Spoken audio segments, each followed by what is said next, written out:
Good morning. August 31st. Let's see, today's Tuesday morning. Welcome, everyone. Thank you for joining me this morning. Jan Akins, good to see you. And as always, thank you for those who watch this later. And last week I had asked you to comment if you watched later in the day, and really appreciate that. Many of you did, and it helps me to see. I do read all the comments, and so thank you. Lori Agassi, good morning. I saw Wendy Chadwick's name go by. Jim and Kathy Fuente, Steve and Andrea Hauser, good morning.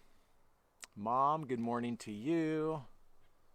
There was one other name in there that I missed. But if you comment, I'll see it again. Debbie King, good morning to you. Welcome, everyone. Carmen Lego, good morning. Richard Van Allen, welcome this morning. Beautiful morning this morning. We are in Proverbs 31 today.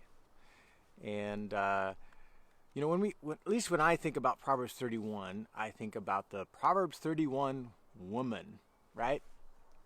But you'd be surprised to hear, maybe, that really Proverbs 31 is, the first half of it is addressed to a man. And I think that they're meant to be taken together.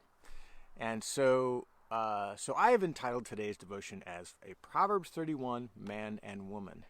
So if you have your Bible, I'm going to read just selections from this passage. And it's attributed to King Lemuel,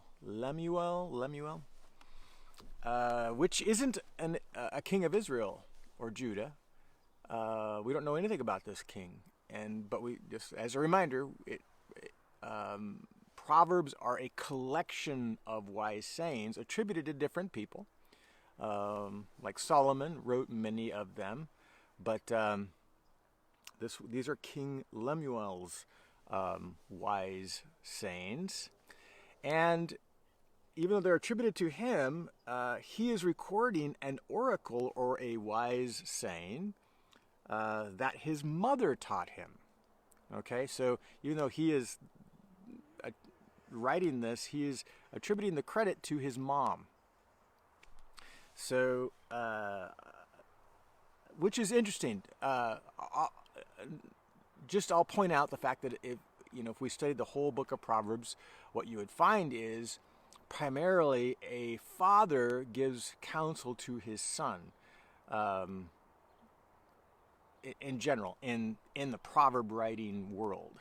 But here, King Lemuel is saying, hey, here's something I learned from my mom. This is something that really wise that she told me. And we don't know what kingdom he has rule over, but it's something written to him as a young man that his mom said to him as a young man. And I'm just going to read it. He goes, "What are you doing, my son? What are you doing, son of my womb, son of my vows? Do not give your strength to women, your ways to those who destroy kings." And when I first read that phrase, I kind of smiled because, wait, this is a mom saying, hey, avoid women? That's not what she means at all. Because her next statement kind of couples it with something else. I'll keep reading, and I'll back up and explain what I mean. "It is not for kings, O Lemuel, it is not for kings to drink wine, or rulers to take strong drink, lest they drink and forget what has been decreed and pervert the rights of all the afflicted." So he's talking about those things that can cloud our judgment. And she says it's in the context of your strength. He says, do not give your strength to women. And so we can interpret strength. He's a king. So his strength is in leveraging his position of responsibility, his power. But I also think strength really seems to be attributed to his youth, which is also an association. Strength being, when we're young, we're strong, right? And I think this is really at the heart of what his mom is saying. Hey, while you're young, don't flit away your time chasing after women and wine, because women can lead you, indulging in your pleasures with women, not women as a gender. She wouldn't downplay her own gender, right? She's giving wise counsel. He's saying to this young king who has a life of privilege, at least in his status, he has lots of discretionary choices of what he can do with this privilege, status, and power. He says, she's basically telling him, don't waste your time, your strength, your youth, chasing after women and getting drunk, going to parties and stuff, right? So we can relate to that in our culture, how we look back in our 20s, our college days or whatever, and all the ways we thought, I've got all kinds of time to be responsible and a responsible adult. I'm going to have fun. And so here's this wise mom telling this young king, hey, don't party because it'll cloud your ability to be a good king. Instead, and she gives,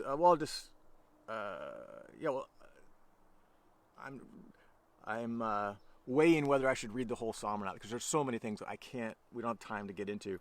I'll skip a little bit to verse 7. Instead, or 8, open your mouth for the mute, for the rights of all who are destitute. Open your mouth, judge righteously, defend the rights of the poor and needy. So be a just king, be a good king, be a skillful king. Don't waste your time partying and indulging your youthful desires, but make wise use of your time, because you do have a position of responsibility, and you should spend that responsibility doing just, skillful, wise things. Good advice from a mom, right? And so that's King Lemuel's advice that he got from his mom. And the second half seems to also be attributed to him. He seems to have learned from his mother's advice, and he is seeking a wife of noble character. And this is where we find in verse 1. This is what we really associate with Proverbs 31, is this woman of noble character. He says, an excellent wife who can find? She is far more precious than jewels. The heart of her husband trusts in her, and he will have no lack of gain. She does him good, not harm. And he'll go on, and many of us have read Proverbs 31. I encourage you to read it all. He basically talks about, if he is the young man who is not wasting his youth on frivolous things, in turn, there is a young woman who is also not wasting her youth, but developing noble character and industry and skills to live a wise life. And that's who the king ultimately is going to look for. That's who a man of noble character is ultimately going to look for, is a woman of noble character. And so I won't read the rest of the psalm. It's wonderful, and we can apply it in so many ways. I'm just going to bring some application for us this morning as I reflected on it, right? So these wise words to a young man and a young woman: what ought you be spending your strength on? The strength of your youth, developing noble character, developing wisdom, so that you can live a skillful life. You can live a life that others would be attracted to. A king, you have responsibility for other people. A young woman, you are developing these strong skills and character, and this king is going to seek you out, right? Or a man. And that's not obviously the only source of value that a woman has, is to get a good husband. It's funny that we attribute only that to that, many times in our Christian circles. But the reality is we have this responsibility to live skillful lives, to be what God has called us to be in order to fulfill God's calling in our life. And I can no longer relate to the young man in his strength and the young woman, people of marrying age, to, that was my 20s. And I'm grateful for my 20s. But I'm in my 50s. I'm middle-aged now. There was can't remember if it's Saturday Night Live or some other comedy team. They developed this sketch called Middle Aged Man, and he was this superhero that was middle-aged, and they had a song about a middle-aged man, you know. I don't know why that popped in my head, but that's kind of how I see myself now. You're no longer this 20-something with your life pretty much all ahead of you. Now you're in the middle age, and you're like, okay, this is where we get our middle-age midlife crisis, right? Because we see now kind of the wisdom of time is running out. We don't have as much time as we used to, and we ask the question, what am I doing with my life? Am I doing something of value? Am I living with value in my life today? And so I'll just address that because many of us are middle-aged who watch this.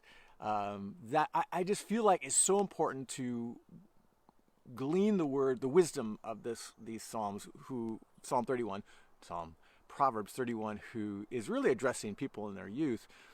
But as much as they value it, so should we at any stage of our life. And for me, as a middle-aged person, I have to stay vigilant and persistent in pursuing wisdom and developing skills and learn. I have still lots of years ahead of me. I think I perceive my best years are ahead of me. And they can only be considered my best years if I'm continuing to do the work today. And that's really the message I want everybody to hear who's listening today, is what are we doing today, tomorrow, the next day? What are we doing with our life right now that would be characteristic of not wasting our life, but investing our time and energy in those things that would develop wisdom, noble character, life skills that would benefit our own personal development as well as benefit other people in our sphere of influence? Are we being persistent? Are we being vigilant? It's easy at some point in our life when we grow older to feel like, yeah, I've achieved everything I'm going to achieve. I've acquired enough skills and life experience to live life pretty successfully. I can put it in neutral. I can kind of coast for a while.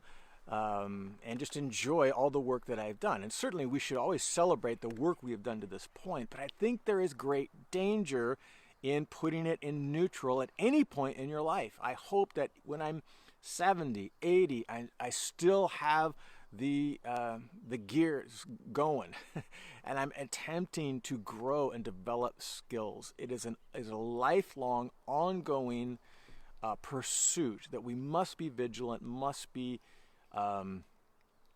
persistent in.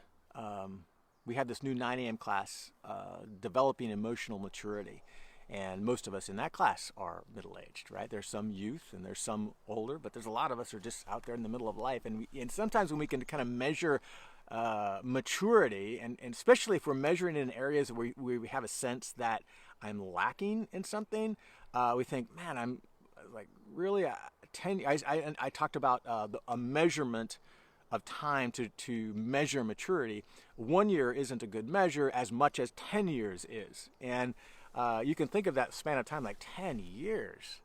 10 years really of investing persistent time and effort for very slow progress of my maturity. I don't know. I look at it this way. I'm going to be 10 years older, God willing, whether I do these things or not. I would rather in 10 years look back and say, yeah, I've spent that 10 years wisely. I am such a different person today than I was even 10 years ago. We're going to be 10 years older no matter what.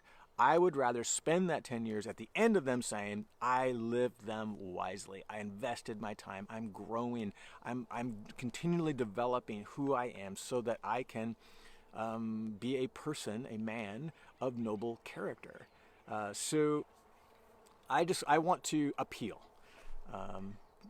What are we doing today? What are we doing on a daily, regular basis to develop our spiritual lives, to develop our emotional maturity, to develop our skills, continue new skills to be a person that would be viewed as a wise person of noble character, because I think we're put in an increasing place to leverage that character for God's glory. So be encouraged today. Do the work. Hard work pays off. That's another proverb. That's a proverb my parents instilled in me. Never give up. Do the hard work. It always pays off. So Lord bless you today. We will see you again tomorrow morning.